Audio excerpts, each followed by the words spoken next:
Cinema ಆಯ್ತು. ರೇಣುಕಾಸ್ವಾಮಿ ಕೊಲೆ ಪ್ರಕರಣಕ್ಕೆ ಸಂಬಂಧಪಟ್ಟಂತೆ ಜೈಲು ಹಕ್ಕಿ ಹಾಕಿದ್ದಾರೆ ನಟ ದರ್ಶನ್. ಈಗ ರಾಜಕೀಯಕ್ಕೆ ಎಂಟ್ರಿ ಕೊಡ್ತಾನ ಕಾಟೇರ ಅನ್ನುವಂತಹ ಪ್ರಶ್ನೆ. ಇತ್ತ ಜೈಲಲ್ಲಿ ದಾಸ ರಾಜಕೀಯ ಎಂಟ್ರಿಯ ಸದ್ದು ದೊಡ್ಡ ಮಟ್ಟದಲ್ಲಿ ಆಗ್ತಾ ಇದೆ. ರಿಪಬ್ಲಿಕನದಲ್ಲಿ ಪೊರ್ಕಿ ಜೈಲು ಡೈರಿಯ ಇನ್ಸೈಡ್ ಮಾಹಿತಿ ನಿಮ್ಮ ಮುಂದೆ.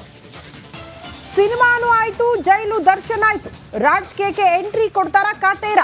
ಇತ್ತ ಜೈಲಲ್ಲಿ ದಾಸ ರಾಜಕೀಯ ಎಂಟ್ರಿಯ ಸದ್ದು ದೊಡ್ಡ ಮಟ್ಟದಲ್ಲಿ ಕೇಳೋದಕ್ಕೆ ಸಿಗ್ತಾ ಇದೆ. ರಿಪಬ್ಲಿಕನದಲ್ಲಿ ಪೊರ್ಕಿ ಜೈಲು ಡೈರಿಯ ಇನ್ಸೈಡ್ ಮಾಹಿತಿ ಇದು. ಜೈಲು ಹಕ್ಕಿ ಆಗಿದ್ರೂ ಕೂಡ ಒಳಗಡೆ ಆಗ್ತಾ ಇರುವಂತಹ ಬೆಳವಣಿಗೆ ನೋಡಿ.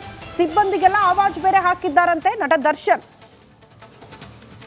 ಬದಲಾಗ್ತಿದ್ದಾರಾ ಅನ್ನುವಂತಹ ಪ್ರಶ್ನೆಗೆ ಬಹುತೇಕರು ಅವರು ಆತ್ಮೀಯರು ಹೇಳ್ತಾರೆ, ಇಲ್ಲ ಬದಲಾಗಿದ್ದಾರೆ, ಪುಸ್ತಕ ಓದ್ತಿದ್ದಾರೆ, ಯೋಗ ಮಾಡ್ತಿದ್ದಾರೆ ಅಂತ. ಬಟ್ ಬದಲಾದಂಗೆ ಕಾಣಿಸ್ತಾ ಇಲ್ಲ ನೋಡಿ. ಯಾವ ರೀತಿ ಆವಾಜ್ ಹಾಕಿದ್ದಾರೆ ಅನ್ನೋದನ್ನ ಗಮನಿಸ್ತಾ ಇದೀವಿ.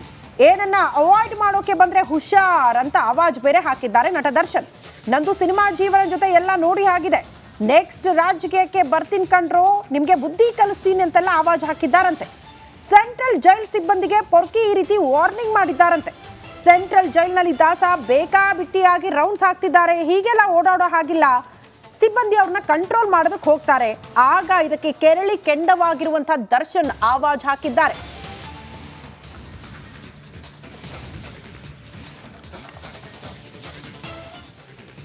ಅಲ್ಲ, 2011ರಲ್ಲಿ ಪತ್ನಿ ವಿಜಯಲಕ್ಷ್ಮಿ ಮೇಲೆ ಹಲ್ಲೆ ಮಾಡಿ ಜೈಲು ಪಾಲಾಗಿ ಬಂದು ಬಳಿಕ ಅವರು ಬದಲಾವಣೆ ಆಗ್ಬಿಟ್ಟಿದ್ದಾರೆ. ಇನ್ನು ಮೇಲೆ ಇಂಥ ಕೃತ್ಯಗಳಲ್ಲಿ ಭಾಗಿಯಾಗಲ್ಲ ಅಂತ ಭಾವಿಸಲಾಗಿತ್ತು. ಬಟ್ ನೆಕ್ಸ್ಟ್ ಯಾವ ರೀತಿ ಪ್ರಕರಣದಲ್ಲಿ ಭಾಗಿಯಾದ್ರು ಅಂದ್ರೆ ಕೊಲೆ ಪ್ರಕರಣ.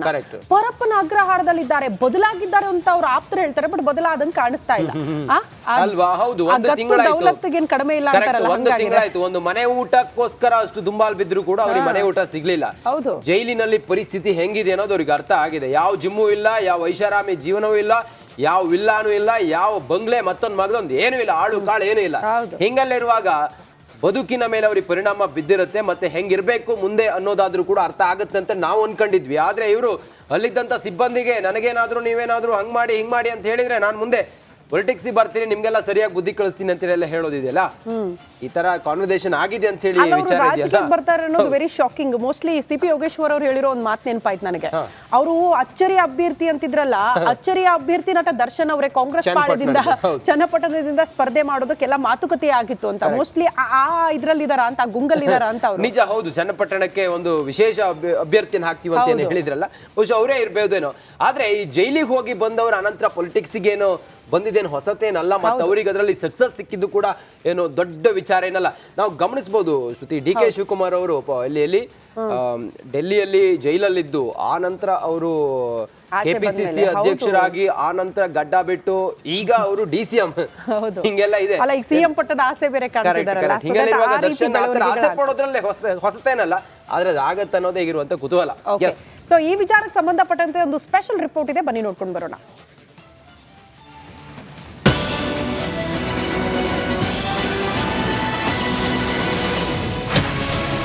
ದರ್ಶನ್ ತೆರೆ ಮೇಲೆ ಹೀರೋ ಆಗಿ ಮಿಂಚಿದ್ದ ನಟ ನಿಜ ಜೀವನದಲ್ಲಿ ಕಳನಟನಾಗಿದ್ದಾನೆ. ಅಭಿಮಾನಿಗಳನ್ನ ರಂಜಿಸ್ತಾ ಇದ್ದ ನಟ ಕೊಲೆ ಕೇಸ್ನಲ್ಲಿ ಕಂಬಿ ಎಣಿಸ್ತಾ ಇದ್ದಾನೆ.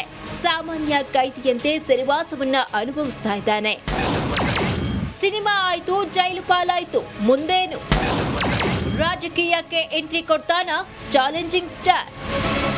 ತೆರೆ ಮೇಲೆ ಅಬ್ಬರಿಸಿ ಅಭಿಮಾನಿಗಳನ್ನ ರಂಜಿಸಿದ್ದಾಯ್ತು. ಬಾಕ್ಸ್ ಆಫೀಸ್ ಸುಲ್ತಾನ ಅಂತ ಬಿರುದು ಪಡೆದಿದ್ದೂ ಆಯ್ತು. 2 ಬಾರಿ ಜೈಲು ಪಾಲಾಗಿದ್ದೂ ಆಯ್ತು. ಹಾಗಾದ್ರೆ ಮುಂದೆ ದಾಸ ಏನ್ ಮಾಡ್ತಾನೆ? ರಾಜಕೀಯಕ್ಕೆ ಕಾಟೇರ ಎಂಟ್ರಿ ಕೊಡ್ತಾನ? ಜೈಲಿನಲ್ಲಿರುವ ದರ್ಶನ್ ನಡವಳಿಕೆಯಿಂದ ಇಂತಹದೊಂದು ಅನುಮಾನ ಹುಟ್ಟಿಕೊಂಡಿದೆ.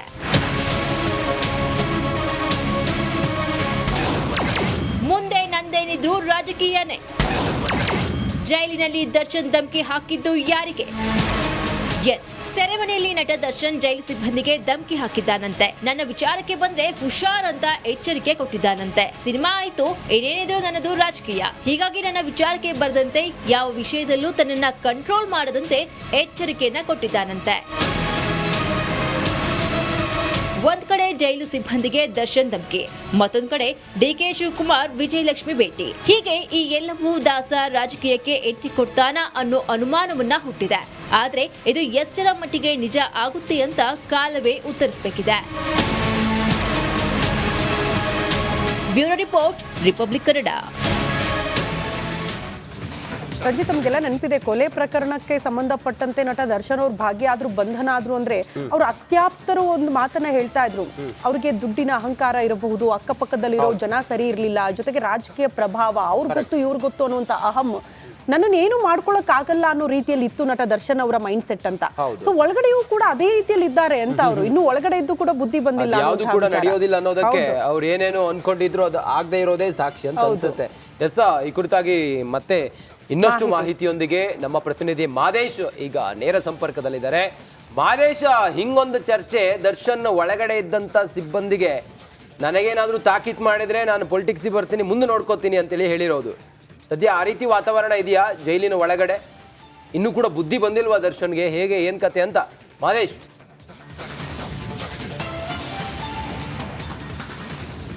ರಂಜಿತ್, ದರ್ಶನ್ ಕೊಲೆ ಕೇಸ್ನಲ್ಲಿ ಅರೆಸ್ಟ್ ಆದ್ಮೇಲೆ ಒಳಗಡೆ ಹೋದ ನಂತರ ಒಂದಲ್ಲ ಒಂದು ರೀತಿಯಾದಂಥ ಕಿರಿಕನ್ನ ಜೈಲು ಅಧಿಕಾರಿಗಳ ಜೊತೆ ಮಾಡ್ತಿದ್ದಾರೆ ಅಂತೇಳಿ ಈಗಾಗಲೇ ಗೊತ್ತಾಗಿದೆ. ಅಂದರೆ ಆತ ಹೊರಗಡೆ ಬಂದಂಥ ಲೈಫ್, ಹೊರಗಡೆ ಇದ್ದಂಥ ಲೈಫ್, ಸೆಲೆಬ್ರಿಟಿ ಲೈಫ್ ಬೇರೆ ರೀತಿಯಾಗಿತ್ತು. ಆದರೆ ಆರೋಪಿಗಳಿಗೆ ಜೈಲಿನಲ್ಲಿ ಯಾವ ರೀತಿಯಾದಂಥ ಒಂದು ವ್ಯವಸ್ಥೆ ಇರುತ್ತೆ ಅಂತೇಳಿ ಎಲ್ಲರಿಗೂ ಕೂಡ ಗೊತ್ತು. ಅಲ್ಲಿ ಸೆಲೆಬ್ರಿಟಿನೋ VIP ನೋ ಅಥವಾ ಯಾರು ಕೂಡ ಡಿಫ್ರೆನ್ಸೇಟ್ ಇರೋದಿಲ್ಲ, ಎಲ್ಲರಿಗೂ ಕೂಡ ಒಂದೇ ರೀತಿಯಾದಂಥ ಕಾನೂನು ಇರುತ್ತೆ. ಆ ರೀತಿಯಲ್ಲಿ ಕಾನೂನಿನ ಅಡಿ ಅಲ್ಲಿ ಏನು ಕೈದಿಗಳಿಗೆ ವ್ಯವಸ್ಥೆ ಇರುತ್ತೆ, ಆ ಒಂದು ವ್ಯವಸ್ಥೆಯನ್ನ ಅಧಿಕಾರಿಗಳು ಕಲ್ಪಿಸಿ ಕೊಡ್ತಾರೆ. ಆದರೆ ದರ್ಶನ್ ಅಲ್ಲಿ ಹೊರಗಡೆ ಓಡಾಡೋದಕ್ಕಾಗಿರ್ಬೋದು, ಜಿಮ್ಗೆ ಹೋಗ್ಬೇಕು, ನನಗೆ ಹೊರಗಡೆ ಬಿಡಿ ಅನ್ನುವಂಥ ಕಿರಿಕನ್ನ ಅಲ್ಲಿನ ಅಧಿಕಾರಿಗಳ ಜೊತೆ ಮಾಡ್ತಿದ್ರು.